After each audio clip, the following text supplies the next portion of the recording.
সুবিধা হতো আমরা আগে একটু কথা বলেন, তারপর এটা নিতে সময় লাগবে না, ওটা নিয়ে নেব। হ্যাঁ। আচ্ছা, আসসালামু আলাইকুম।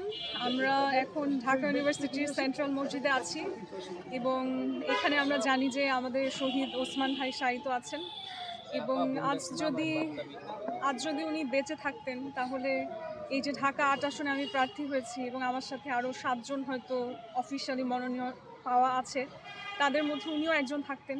এবং আমরা আমাদের আসলে মতাদর্শের জায়গায় আমি মনে করি যে হাদি ভাই যেই পথে ছিলেন, যে উনি যে কোনো ধরনের বাইরের দেশের আধিপত্য পছন্দ করতেন না এবং মানুষকে সে একটা অ্যাওয়ারনেস তৈরি করতেন যে আমরা একটা ন্যায় ভিত্তিক রাষ্ট্র প্রতিষ্ঠা করতে চাই।